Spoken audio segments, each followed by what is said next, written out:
Hi, friends. Thanks for joining us. Don't forget to smash that subscribe button. Leave a like, leave a comment. Tell us what you think. Benny, where can they find us on social media?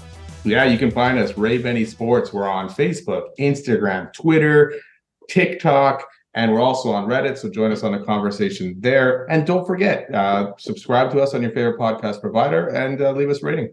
We got Bomber talk, we got CFL talk, we got a bit of NHL talk, and we got hot topics. So let's get right into it. Bombers against the Ticats in the first Friday night football of the year. Wow, great first quarter without a doubt. Caleros, 3 touchdowns. Bombers defense didn't allow Levi Mitchell to get into it. Second half, different story, comedy of errors, but the Bombers came out with the win. Let's talk about the good, bad, and the ugly. Let's start with the ugly. You go first, Benny. Well, and then the ugly to me is, like you say, the comeback a bit by Hamilton, right? The turnovers for me by the Bombers that allowed Hamilton to get back in this game. The block punt, Jamison Sheehan's second ever attempt. Jesse Briggs misses a tackle or a block punt, touchdown right away. Okay. And you're not too worried or concerned because that's Hamilton's first touchdown. But then the Caleros fumble, which we both texted each other and said, wow, weird play. Weird. It's a long developing play. It's like, okay, you're winning by a lot. Play it safe at this point. So, yeah. And then right after that, Janarian Graham fumbles on the kick return. And the way that ball popped up in the air was crazy. Like, I can't remember seeing something like that where it just popped straight up and into a Hamilton guy's hands. So that's contact right on the ball. TDs. Yeah. So 5 turnovers, 4 of them fumbles, 2 going for touchdowns.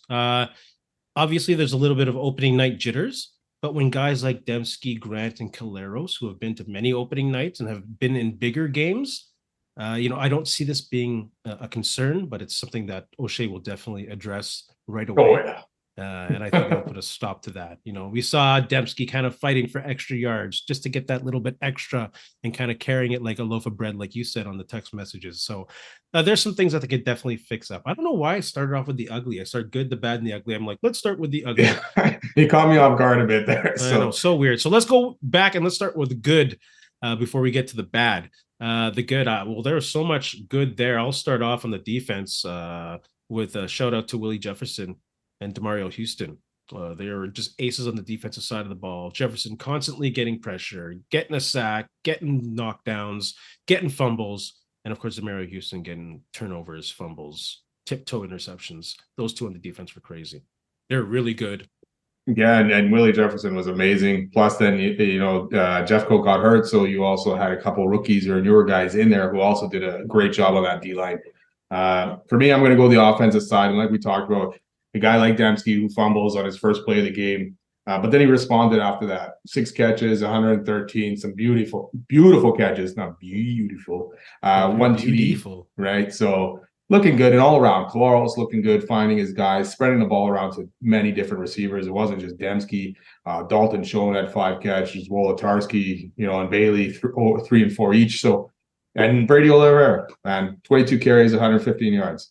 Like that. Yeah. Great night, and he had a big run late in that second half as well. Or was it the catch and run, or was it a run? It was a run, right? So great play all around for that offense. Without Kenny Lawler, it was looking pretty good.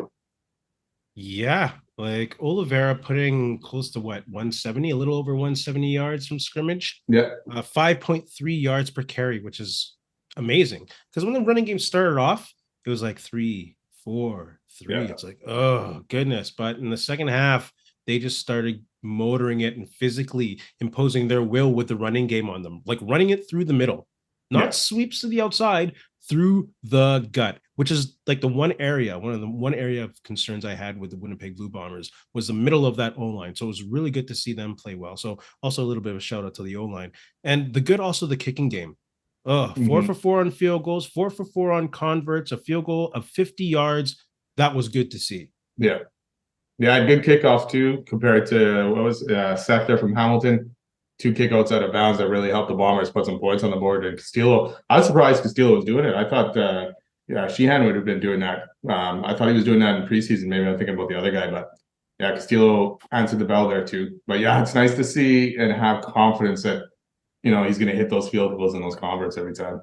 Absolutely. I mean, not every time. He's going to obviously miss here and there, but you have the belief that he's going to hit every one of those, right? So Yeah, yeah, and there's one where he needed to hit a long field goal to kind of slow down Hamilton. I think it was a 50-yarder. And I Yeah. was like, "Yo, it's Castillo time" or something like that. And we're like, "Yo, this is why they paid him." And it's Yeah. absolutely, he hit that pressure kick when they needed to happen. The kicking game, I thought, was also part of the good. Any other good before we go to the bad? I just want to touch on your O line, like the O line you talked about, because Yeah. we had probably leaned towards the Hamilton D line last week when we were talking about this, right? But the O line besides that fumble by Claros there, the O line, and I wouldn't blame really the O line on that one, anyways. But the O line as a whole kept Claros clean. Claros had time to find receivers, extend plays, and all that stuff. So exactly, props to them, and that was a very good effort by them, and good to see. Stanley Bryan looked freaking young out there. Yeah, you almost swore you should have. Yeah, I did. We're gonna do some we're gonna give the teams some week 1 grades, and I'm gonna talk about Hamilton's O-line and how that star-studded O-line was held to 1 sack and not much pressure on D line, not O line, right? D-line, sorry. Like we named them one by one last week, I think it was, and how impressive they can be or should be, and 1 sack, not much pressure. So yeah, Winnipeg O-line looked tremendous.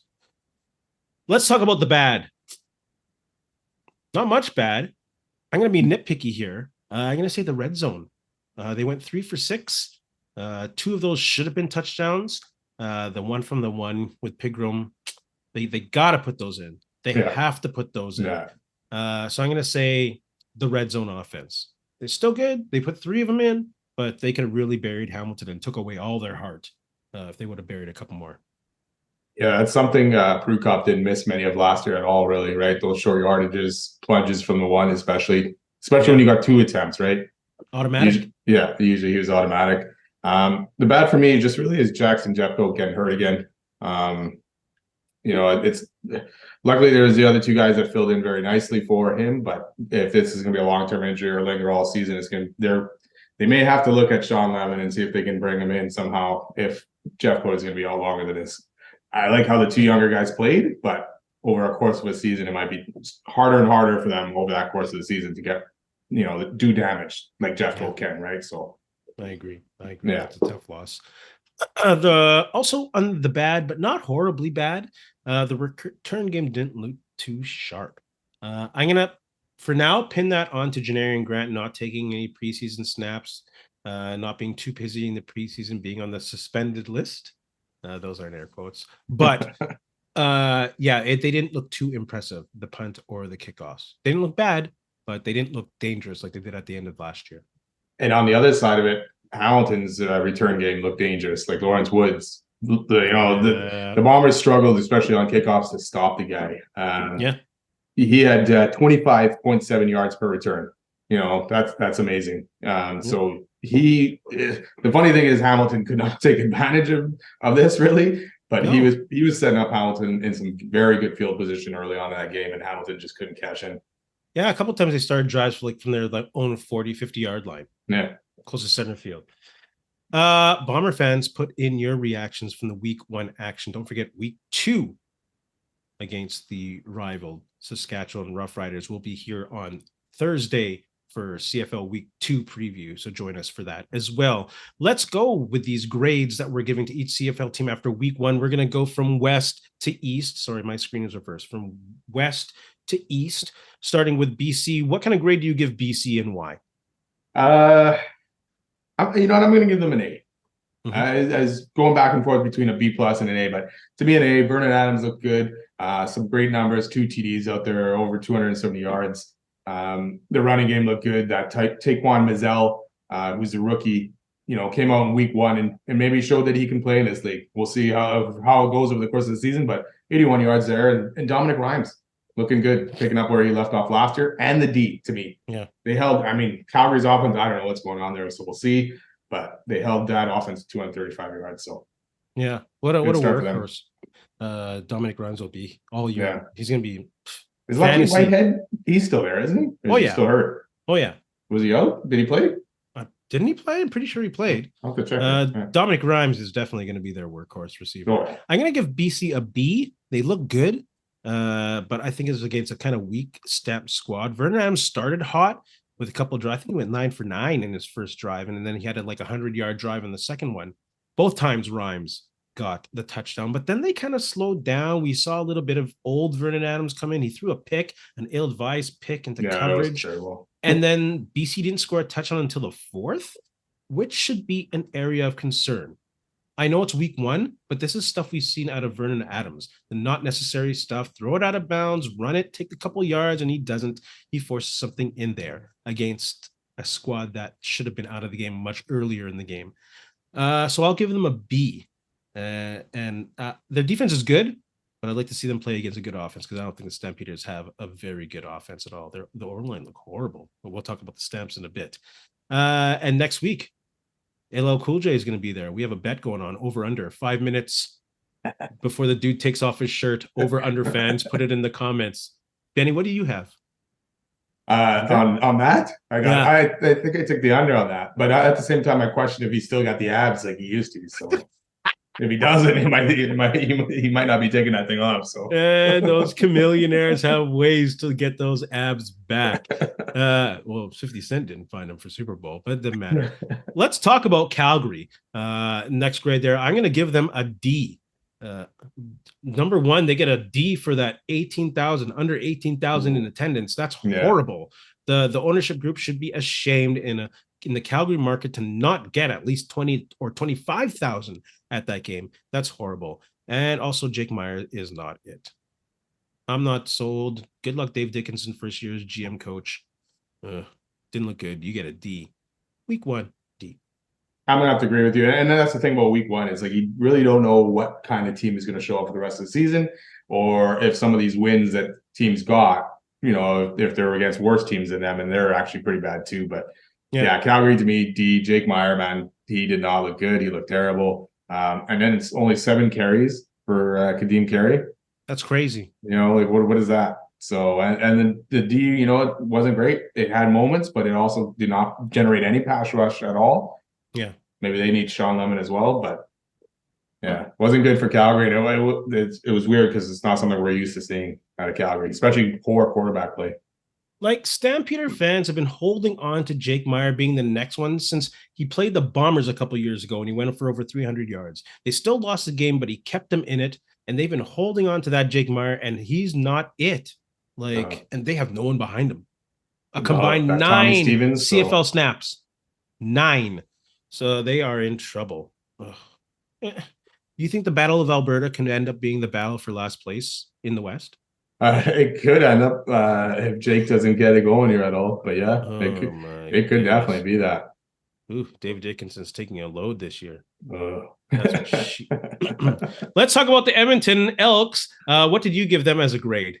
I gave them a D as well. I probably could have even gone lower, but man, Taylor Cornelius to me is not progressing. I think you almost got to see what Ford can do at this point and just throw him in there. Besides that long TD to Geno Lewis, which Geno Lewis did most of the work on that thing. He had to come back to get it and moss the guy. But yeah, Taylor Cornelius is not the answer. No. And that home losing streak continues, man. Jeez. How embarrassing is that? Over 1,300 days. Did you give Calgary their grade? Yeah. I agreed with you on that one, a D. Yeah. Right on. I'm going to give Edmonton a D minus. I should give them more because they got 32,000 out to Commonwealth. Props to them. That's great. But when your quarterback gets half of his passing yards on that one touchdown, that's not good. No O-line. So he's screwed there too. Come on. I do think that their chances to break the home streak increased to happen earlier because Calgary looked so bad. They might win that Labor Day rematch, but man, they look horrible. Yeah, they couldn't even cash in on the 1 yard line late in that game to take the lead. And then they let Saskatchewan basically run all over them to kill the clock. Come on, are you serious? Chris Jones, I don't think he's it. No. That was a mistake. Yeah. The D wasn't horrible, but again, that questions, is Saskatchewan even that good, right? These two teams played each other. We don't know if either of them are good or if just Saskatchewan is slightly better than Edmonton and they're both bad, right? We'll find out. Let's talk about Saskatchewan then. Saskatchewan, what do you give a grade? I'm going to give them a B. They got the win, they got the effort in there. But again, like I'm saying, I don't know what they are yet, right? I don't know if Edmonton's really that bad. We'll find out Friday when they play the Bombers. Trevor Harris was okay. I could probably even go lower in the grade with that because Harris wasn't great. 1 TD, 2 interceptions. No. And then Dickinson threw him out there, or he was out there, but taking that late hit at the end of the game, which is he going to play Friday even now after that? So, but the D looked good. But again, Cornelius. So, yeah, I'm going to give Saskatchewan a C plus. Trevor Harris didn't look good at all.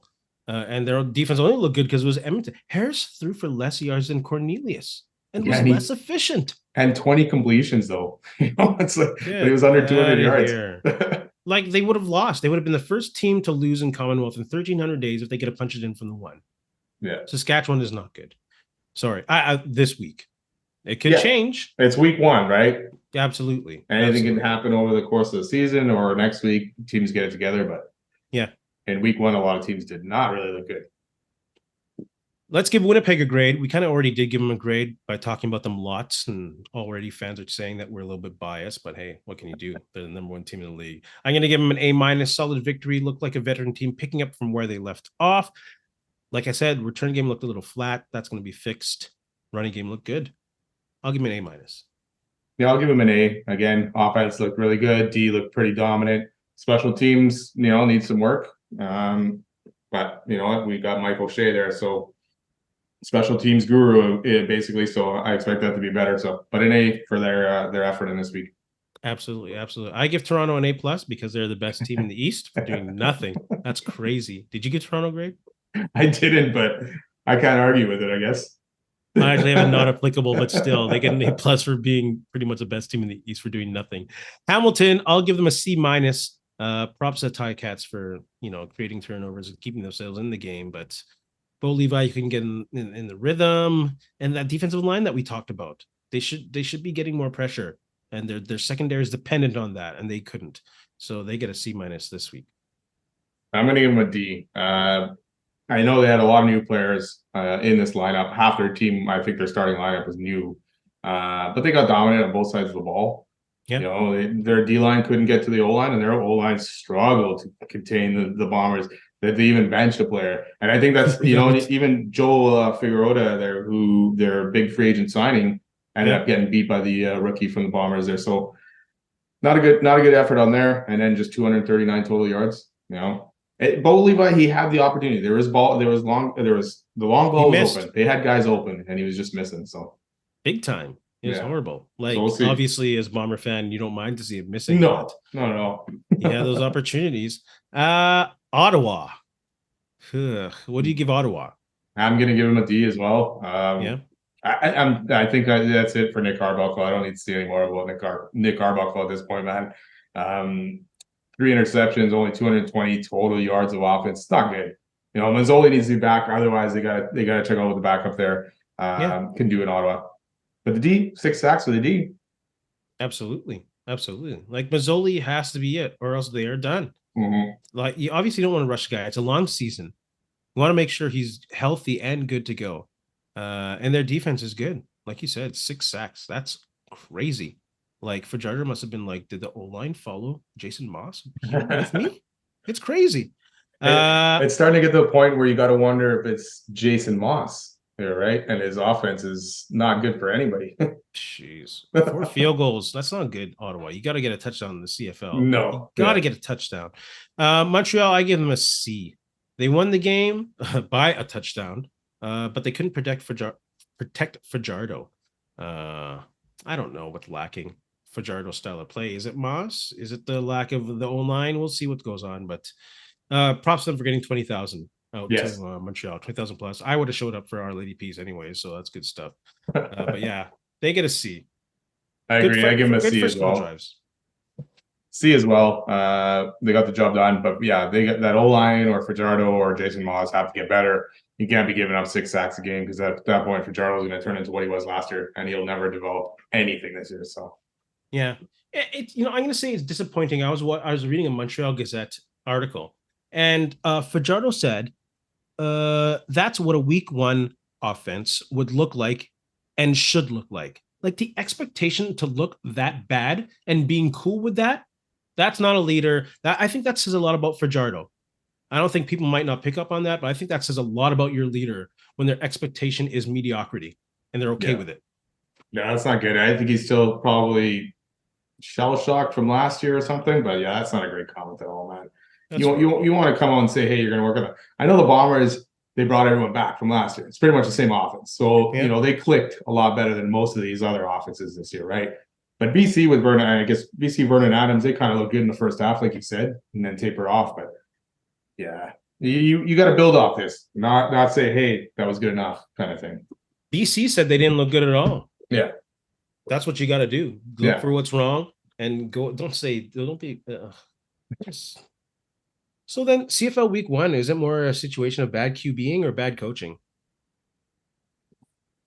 You know what I'm going to say right now? The QBing was not good, man. I mean, high expectations for Trevor Harris, and we'll find out. Maybe Edmonton D is good. We'll see. But high expectations for him coming off. A lot of people are talking about him leading the league in passing yards and then not even to break 200. But we saw this last year with him in Montreal. There was a lot of short passes that turned into big runs or whatever.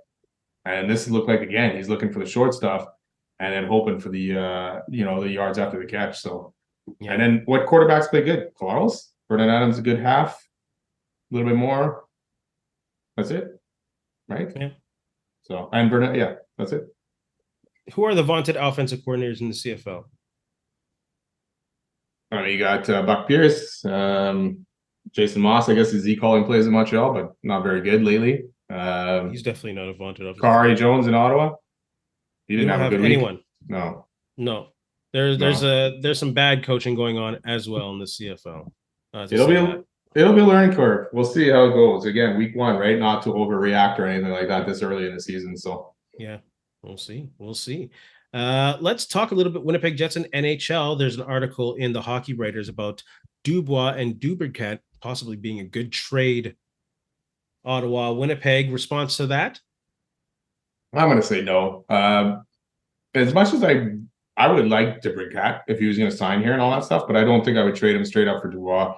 Not that the value is not there, but I think you need another center coming back somehow for Dubois. And maybe a younger guy that has more restricted free agency years ahead of him. DeBrincat's 5'8". He's another winger, another left winger with the Jets hat. So has the talent to put up the goals, but I think you got to find something else. I'm going to say yes. I'd like to see this trade, even if it's 1-for-1, especially because it's not sending Dubois to Montreal to where he wants to be. He's across the Laval, and he can walk to Montreal if he wants to hang out there. But send him to Ottawa. That's great.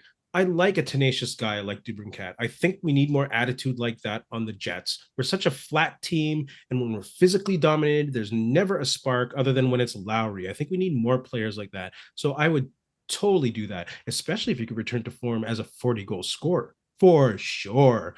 But is he going to sign long term? And he's only got 1 more year of RFA status, so then he could end up being gone too. That's why I'm thinking. You go a little bit younger. Say a guy. Apparently, LA's going to go hard for Dubois. Who knows if that's true? But if you got a guy like Byfield, right, Quinton Byfield, he's still got a few more years of RFA. You kind of get time to sell him on Winnipeg. Sure. that kind of thing. Whereas DeBrincat might be. He says he's waiting for Ottawa ownership to get settled. Is that his excuse? Is that real, or is that an excuse just because he wants to get out of there? Oh, it's got to be real. So that's got to be real. If you don't know, you can use it for sure, but it doesn't mean that it's real. That's his only reason for not wanting to stay there. If you're in a franchise in $1 billion industry, you're not worried about who your owner is going to be. At this why point, would you commit to a team like that? If someone's going to pay you $8 to $10 million, does it really matter who the owner is at that point? Absolutely. They've already been building something in Ottawa. We've seen how toxic ownership can just ruin something. Like, of course it matters. We'll see. If they get a good owner, then in the next little bit, he doesn't end up signing, then that wasn't the only reason why he wasn't going to sign there. I'm not saying it's the only reason, but it's an absolutely valid reason to say that. It is a valid reason. For the ownership to settle. It's a valid reason for sure, but is it as an excuse right now, or is it actual real for in this situation for me? I think it's a valid reason. I think it's absolutely a valid reason. He's coming into the prime of his career. He should be concerned about who the owner is going to be. At least I think it's valid. Not the only, but I think it's valid. All right. Hellebuyck won't sign long term. Not a surprise on this end here. Not a surprise, but to me, I want to. I know we're never going to get it, but I want the answers of why all these guys want out. Is it just because they don't think the Jets are going to win anytime soon? Is it because they don't want to go through rebuild, or is it that locker room, or the ownership, or the GM? Like, what exactly is it that so many guys want out right now from Winnipeg? I get. I don't even blame Hellebuyck because you want to win. You want to be the main focus. You want some help in front of you, and maybe with a good team in front of him, he can end up winning. Right? With the Jets, he's just kind of maybe spinning his wheels. So it's gonna be tough. I mean, as long as they can get high value for these guys, and still field a competitive team at that point, go for it. But I don't know. Like I don't know whose shoulders it falls on the most. So my ignorant ass is going to put it on Chevy. I'm not an insider. I'm not an analyst. I don't know who's talking to who. But totally, if we're going to go from what we know of Chevy and the culture he comes from, he's old school. He probably doesn't consult with players. He doesn't probably talk to players face to face about the future of the team. He's the head man, really, if we're going to be honest with you, not Chipman. Come on now, let's be real about that. If Chipman was really running the show, he'd probably get rid of this guy already. But at this point, how many years now are we in and nothing to show for it? Yeah, but Chipman's had the option, or he has it there to get rid of the guy. He keeps resigning him. Who else would be resigning Chevy to deals all the time? It's Chipman. But I think that's because he totally trusts him and he believes that there's something there. What's there? He has his ear. The GM has his ear. Or the other way around, the owner has the GM's ear, and that's why he keeps bringing him back. Well, if the owner had the GM's ear, then that means he's in control, and he would have let him go. Well, he is in control, but why would he's not letting the GM go? He could have fired him and not re-signed him at some point. Because I think Chevy's absolutely manipulating this guy. He's the first guy that he hired, and he's totally playing Chipman on that because he does not have the record to play on. That's for sure. No, but that's the thing. Like, I feel it's the other way around, where Chevy is playing Chipman's game and doing what Chipman wants, and that's why he's keeping him around. No, I think Chevy's playing Chipman for you've won what? Two series in 11 years. Chevy's taking a rookie NHL owner for a ride. I don't know about that, but absolutely, he's taking him for a ride. Either way, it's not good, and it's not a good situation if that's even happening for this team. And you're not going to want guys that are going to sign you long term. Exactly. So it doesn't really. Oh my goodness. Can Florida rally? I think they're done.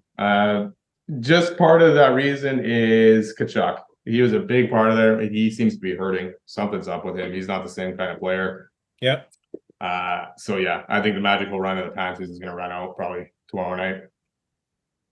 Of course they can rally. They rallied against the best regular season team that we've seen in a long ass time, but I don't think they will.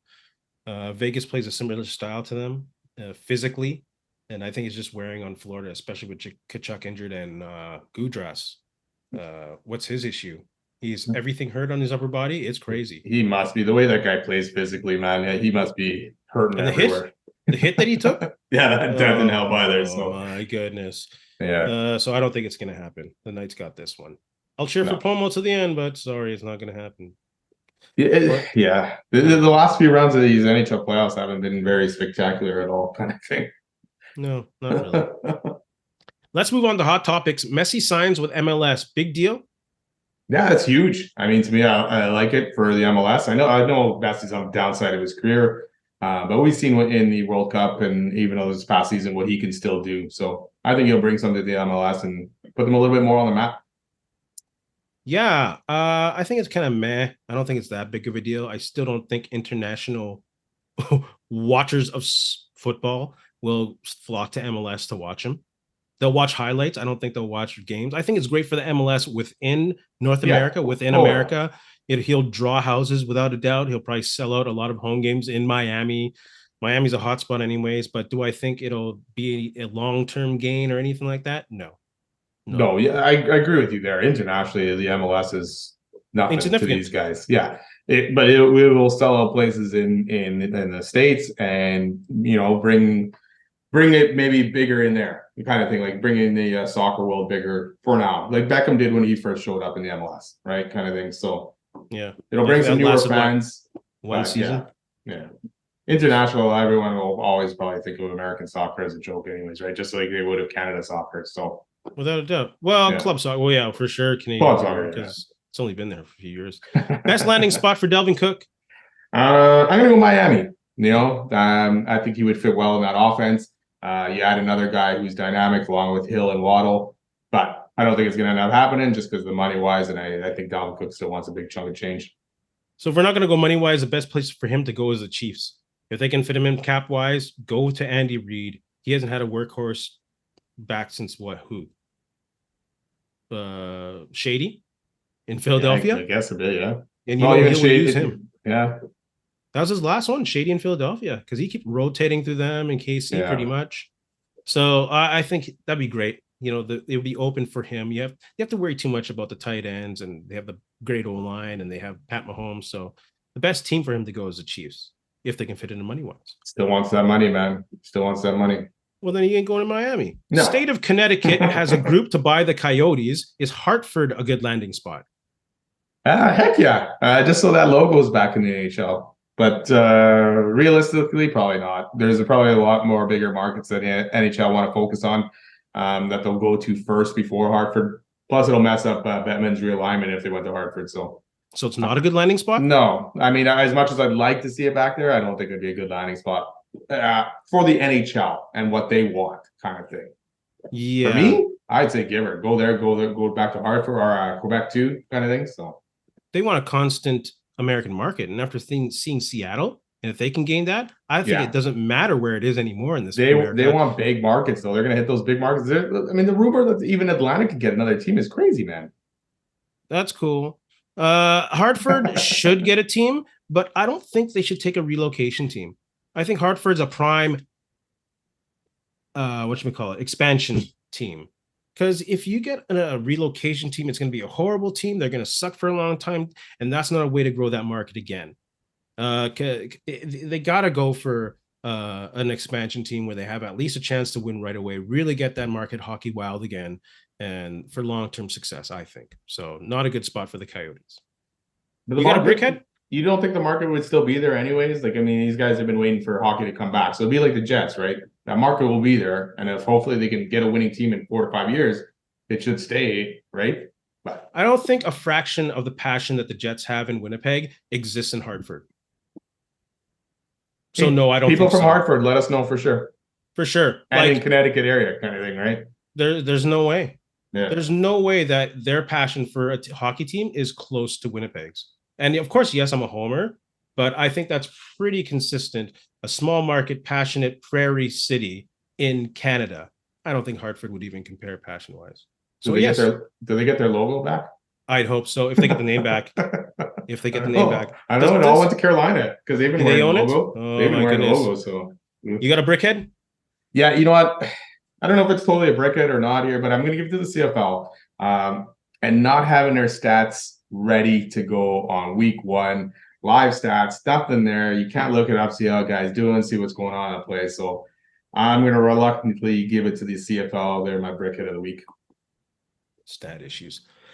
Shoutouts in dramatic fashion, in the rain, on the 4th playoff hole. Nick Taylor hits a 72-foot eagle putt to become the first Canadian to win the Canadian Open since Pat Fletcher in 1954 in Vancouver's Point Grey and Country Club. So congrats to Nick Taylor, and huge shout out to the 2023 Canadian Open champion. That was crazy. That was quite the putt. Wow. Holy, for eagle. Yeah. I didn't even realize at first it was an eagle. I just thought, hey, either you got par or whatever, birdied it, but it's like, wow, holy, for an eagle, man, that's huge. Top 10 event in Canadian sports history? It'd be up there. I'd have to figure it out and see what else is there, but yeah, it'd be pretty damn close. Yeah, like I definitely put it in top 10. We got Olympics in Vancouver. We got the 72 series, Toronto Raptors, Blue Jays. It's got to be there. Yeah. Even though it's not a major, it's a big tournament, and a Canadian winning it in Canada doesn't happen often. That's crazy. Canadian event and Canadians don't win it. Sounds like the Stanley Cup. Oh, yeah. Canadian Cup. Benny, you have anything to say to our friends? You know what? Just thanks a lot for listening. Don't forget, subscribe, follow, and have a good week. And in the words of Ed Whalen, in the meantime and in between time, that's it. Another edition of Ray and Benny Talk Sports. I almost finished this. Hey, friends and neighbors, don't forget to check us out online on Facebook, TikTok, Instagram, and Twitter at Ray Benny Sports. And don't forget to check out our YouTube channel. Leave a like, leave a comment, tell us what you think.